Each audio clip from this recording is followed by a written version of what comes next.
students are using it, we need to lean in and figure out how to have students use it better. And again, their technology or any idea can be threatening to what we are right now, whether we're educators or whether we're in a business, right? But how do we lean into that and realize the reality is it's here? How do we turn that threat into an opportunity?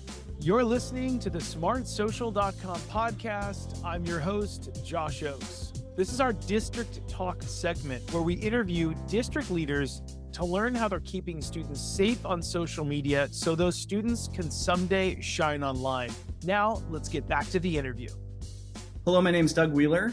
I'm Superintendent of College Community School District in Cedar Rapids, Iowa. We have about 5,800 students in 12 school sites.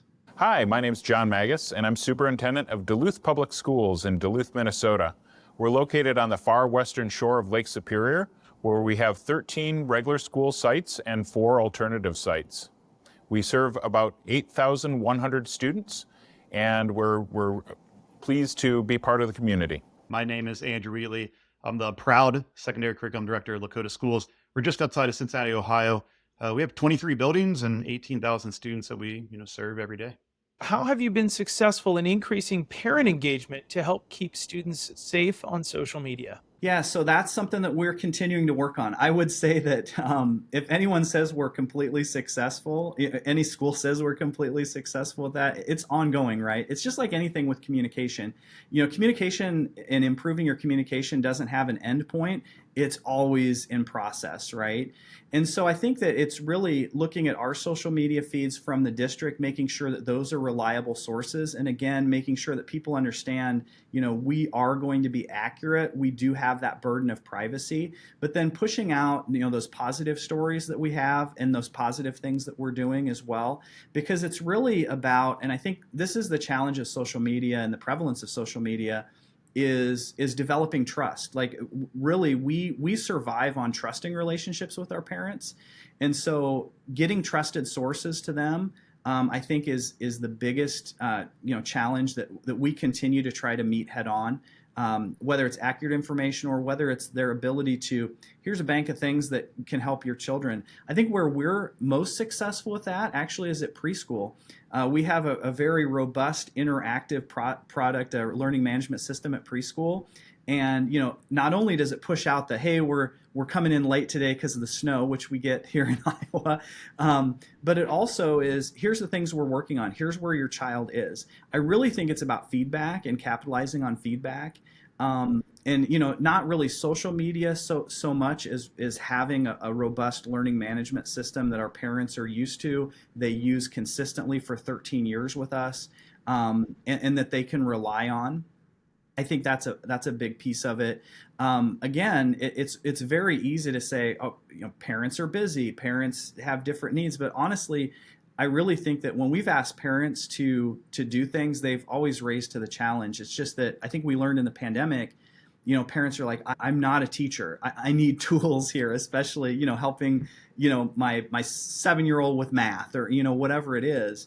And I think that's where we need to, probably, experience a little bit more success. I would say that, through Google Classroom, through our social media feeds, through the way that we have expectations to be very transparent in our communication and only communicate when it's important in terms of a large scale message. I think that helps us, but I think we're still struggling with that. How do we bring parents in something where, they're looking at their own stuff, they can easily click over and do something that impacts their kid. That's really a challenge for us. So I think we've been doing a lot with cybersecurity and making sure that our parents and community are well informed there. And we've also we have a intra-city parent-teacher council. So we work with them as well to think about how are we making sure that the message is getting out to our parents. Again, it's really important to partner with our parents as we work together to keep our kids safe and really think about both use of technology from a positive means, but also the negative impacts that it has. And when we do so, it's also important for us to recognize that our parents come from different places and have different perspectives. So thinking about how are we making sure the voices are historically underserved parents and families really part of this conversation as well. Working with the city, we're working on what's called the Duluth digital divide. So thinking about how are we making sure that we're getting access for our parents through Wi-Fi, but also through those devices, because it's a little harder here sometimes when we have poverty in certain areas, and we also have certain areas that are hard to reach through internet access. We do things like community conversations where we engage parents, and those are facilitated by an expert. Parents come in, administrators come in, teachers come in, and so what we'll do is we'll have really strong conversations and deep conversations around the impacts. What are parents seeing, how they're seeing their children in the schools using social media, the concerns that they have. Really just open up that dialogue so that we have a good understanding, and then we can prepare and make plans to make sure that it's beneficial for everybody. Are there any stories that may come to mind around social media incidents you've been able to get in front of or avoid by being proactive? Prior to technology and prior to social media, those internal cries for help of students stay internal. And I think that, now there's a vehicle for them to express that, right? And I'm not talking just in terms of just threat types of situations, but we've had students bring to our attention different things that students are saying online related to anxiety or depression, that's allowed us to intervene, and having it there, and having it in front of us, and seeing that so that we can ask the student. We can interpret it from a broad level, but being able to go to the student and follow up on that and investigate it. I'm so proud of students today in terms of their level of empathy and understanding. In every generation, people are like, the students today, right? And I think this is the positive of students today, is they do have that empathy, and they will not only monitor each other online, but they'll intervene and kind of help us, not only for their own safety, but for the safety of a friend. We've had situations where people have brought us social media posts where we've been able to intervene. And again, because we've been able to intervene, it's a bit like a camera. You don't know what a camera prevents. You just know how you've used that information to try to make a situation safer for an individual, or a connection for an individual better. An issue we had recently, thinking about one of our facilities that has some upgrade needs. We have a beautiful old theater, and thinking about what are we doing to make sure that theater has the technology it needs to be able to serve the community and serve our theater group that uses it. That started as a pretty significant conversation on social media, where there was a lot of concern about, is our facility up to speed? Is it providing what we can?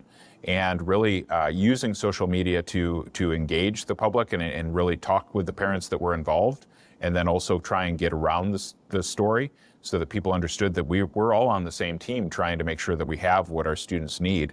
That's something that we work to get ahead of from a public relations standpoint, and really thinking about how are we all working together through social media to advance the causes of the district. That's really important. There's another story I can think about. Because we're a 2-district high school with some differences on both halves of the city, we formed a group, and we started a community event called Unity in Our Community. And we actually had over 4,000 people attend, and we had free haircuts. I was in a dunk tank. We had all sorts of things. And we shot some really great drone footage of that, so that we were able to share that out with the community, and really talk about how are we coming together as one community, as opposed to being an east side, west side of town type issue. So I think it's really important for us to think about how can we use social media as a vehicle to really advance what we all want for our district. I think number one is just setting a good example. I think our district has done a really good job of setting a good example. Most of our leaders in the district at all levels use social media to promote the school, to communicate with parents, to share all the great things that our students and our teachers are doing. And I just don't think there's any better way to be proactive, to potentially mitigate issues than just setting a good example as adults. What would your advice be to educators and administrators all over the country to work together to create a culture of digital safety and responsibility in their schools and community? I think it's really starting at kindergarten. We're looking at, we do technology as a a rotation in the elementary level. I think that there's a couple things we probably need to look at closer, such as coding, and then also AI, and what is the impact of AI in terms of interpreting that, right? For a student interpreting that. So I think my biggest advice is really, approach technology not as the how to use technology. Our students will figure out how to use technology, and technology companies have figured out ways to make things really user friendly. It's not hard for me. I'm in my mid 40s. I can probably go to something and I can figure something out. Whereas 10 years ago, you need a code, or you need to know exactly where to go.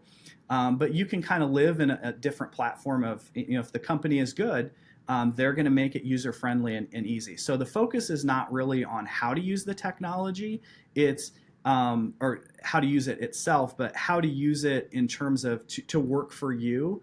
And then also the literacy piece of it, right? I think it becomes really important for students and everyone to have a lens of what is the source of the information? Is the information accurate? And again, I think that starts with kindergarten. I think that that natural integration that happens, I think is super important. But just because they can use the device, don't assume that they know how best to use the device. And I think that's where we need to step in and be a little bit more clear and more proactively supportive of students. Especially with AI, I think that's something that we're going to really lean into and try to figure out. Because again, I mean, I've been in the business long enough where I remembered when cell phones became a problem, right? And if you can find a perfect cell phone policy, I'd love to know it. And I joke that before that it was chewing gum. How do we get kids to stop chewing gum in speech class or whatever? But I think now it's like you look at how quickly ChatGPT reached 1 million users versus a lot of other things. Students are using it. We need to lean in and figure out how to have students use it better. And again, their technology or any idea can be threatening to what we are right now, whether we're educators or whether we're in a business, right? But how do we lean into that and realize the reality is it's here? How do we turn that threat into an opportunity? Well, I really think it's important for all of us to think about how are we working together for digital safety and then the use of digital media in the classroom. I really think that we all benefit from learning from each other. A lot of times the answer is in the room when we get educators together. And I think that we have a lot of just really exceptional ideas from our teachers. I think in particular, sometimes some of our younger teachers or teachers who are even talking with our students and getting ideas from them about how can we make sure that things are both engaging and safe is really important. So really, if I was giving advice, I would say come at it with an open mind, come at it with a sense of collaborating, and also realize that we're not going to be able to block use of technology, and we need to really think about how are we engaging it. So thinking about things like ChatGPT, how are we going to use AI to differentiate for our learners as opposed to just put up a blockade saying that, students might use this to write a paper. I think it's really important for us as we emerge with new technologies that are really unfolding faster than we can prepare for to come at it with an open eye and an open mind for how can we use these to better education as opposed to just block it. I do want to say start a cybersecurity program in your schools. That's been like I said, the most interesting part that I've seen from the students who are in that program. Their level of understanding how to be safe is better than the adults, is better than the other students, because they have spent time in a classroom. They have spent time working with mentors and industry partners, really diving into what it means to protect, networks, protect companies, protect the internet. And so our students, they do things like get onto cyber ranges, which are safe places for students to spin up virtual machines to practice things that you wouldn't want to do on a typical network. And so they are going through the practice of launching, ransomware attacks and phishing and things like that. So if you want to make sure, if you want people to be safe online, if you want students to be safe online, having them go through the opposite side in a safe environment that's tied to curriculum and standards they know exactly what to look for. They know exactly how to be safe at a level that even adults don't quite understand. What are your 1 to 2 biggest social media concerns for the future? I think my biggest social media concern for the future is just the accuracy of what's on social media. Really, the laws and the regulations related to accuracy in social media are way behind the technology, right? The technology is advancing a lot farther, and so I think that there's definite free speech issues with it. But then also, I just want to make sure, my concern is that students will think that 100% of what they see on social media is accurate, and they may not stop and say, what's the other side of that? So this is one person's perspective of a conflict with someone else. What's the other person's potential perspective on that? So I really think that that's my biggest is how do we get to those human factors of collaboration, of empathy, and make sure that when we're putting that out into the world, it's not just impacting the people in the room, it's impacting a lot more people. The biggest concern that I have is the harm that it can do to kids and families and others when something's put out on social media that's negative. Maybe it's a fight that occurred or something about sexuality or something that's just that can really be upsetting for people. And when that spreads, sometimes it's really hard for us to have control. And a lot of times, sometimes it comes through hate speech or a perspective that is just really negative. And so how do we make sure that we educate our students and others so that they're responsible users and producers of social media, so that we're not having kids hurt in the fray? Thinking about kids who are maybe socially or mental health, from a mental health perspective, more fragile. How are we making sure that social media isn't something that's making their lives worse and something that's causing a lot of harm in situations that don't need to be occurring? Biggest concern I have moving forward is AI. AI has the potential to be incredibly powerful and beneficial, and there's so much upside. But at the same time, there are a lot of concerns, especially with what it can potentially do and its ability to kind of spoof or create, various types of media or impersonate someone, things that don't exist, right? So you take that ability to both automate and create, fake information, really provide some areas that I have concerns about, not just in schools, but everywhere. Funding is difficult. What advice would you give to other districts to secure funding to create the resources that parents need? I think that you said it well when you said funding is difficult. I really think that from the perspective of a superintendent, really in that 1,000-foot view is, are our resource allocations aligned with our goals? And I think it's really easy in public entities to not stop and say, is that something we need to weed the garden on, something that we've been doing so that we can utilize those resources differently? And so I think tying that resource use to a purpose. So if your purpose is, hey, our students are struggling with math, we need a new math resource or series, what technology comes with that? We've had a lot of success with some of ours that have the ability for students to practice outside of time, and it's focused on them. So again, there's that AI creeping in, right? Like, where is this student at, and how can we best support them, give them the questions that they need to work through or the challenges they need to work through so that they get to that learning. And so I think that, to address the resource allocation is really always ask, what does the technology do? Don't do technology for the sake of technology. The strong pedagogy that we know as teachers has worked for decades is still there. How does technology enhance that? Or how can it be done differently with technology so that it's more engaging? Not using technology just for the sake of technology, right? And so I think that's where that would be my advice for resource allocation, is make sure that when you're spending money on technology, it's aligned to a purpose. I can give you a great example. We are getting this next year a digital anatomy table, and it's aligned to our career academy, medical career academy. So students will be able to stand around this piece of technology that has, that you can peel back the layers of humans and animals, and really, replace that where we can't get them into a cadaver lab. Some students don't want to go to a cadaver lab. Some students, it's uncomfortable for them to do regular dissection. But that resource not only fulfills the need for our biology, but it also is growing that next practice of inspiring students to go into medicine and be able to really, rather than just have to rely on an anatomy book that they flip through, those hands-on experiences as well. So that's one example of a piece of technology I'm excited about. But we purchased it for a purpose, not just because it was cool. And it is super cool, but that's not the reason we purchased it. I think it's important for districts to be really creative when we're looking for partnerships with various businesses. We also need to look at grant funding possibilities. Those are important.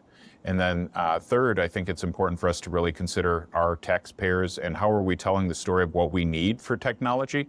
And at times we may need to move forward with things like a technology referendum or things like that, asking the taxpayers to support what our kids need for the future. So those are really three different ways that I think it's important for us to explore funding. Computers they're not an option. They're not an accessory that adds on to what we do. It's basically a vital function of how we operate as a community and how the workforce operates. So it really is important that we have the technology we need for our kids. So in our cyber program, that's been a really cool one. We've tied our cybersecurity program to industry partners. So we have a lot of industry partners in the area that we work with on a daily basis. Not only do they provide some level of funding, but there's time, talent, and treasure, right? And so treasure is always great for schools, but time and talent from industry partners is really important also. So our industry partners come in and they are guest speakers, they provide mentors, they come in and give our students guidance and help us with all sorts of things, not just in our cyber program, but also in our entrepreneurship programs and other programs that we have in our school district too. So, especially with cybersecurity, there's almost 1 million unfilled jobs in cybersecurity. So there's a desperate need for talent. And so as a K-12 district, as a part of that pipeline to fill talent, we've tapped into those partners and said, hey, we think we can be a help. And they've been able to provide for us so that we can develop that next generation of cybersecurity talent. Thanks for listening to our smartsocial.com podcast. I'm your host, Josh Ochs. This was our District Talk segment where we interview school district leaders to learn how they're keeping students safe on social media so those students can someday launch into their future by shining online. This episode was brought to you by our smartsocial.com VIP program. It's called the Very Informed Parent Program, which helps you engage your students with teen-led video lessons. Stay one step ahead with our premium parent newsletter and discover hidden features on trending apps on teens' phones and our 54 plus live parent and student-friendly events every single year. You can click on the link below to chat with one of our team members if you want a free pass to our VIP program to support your community with our smartsocial.com resources. And if you're a district leader who has a success story, we would love to feature you on a future episode. You can click the links below to reach out. Thanks so much for listening, and we look forward to seeing you on the next episode. Have a great day.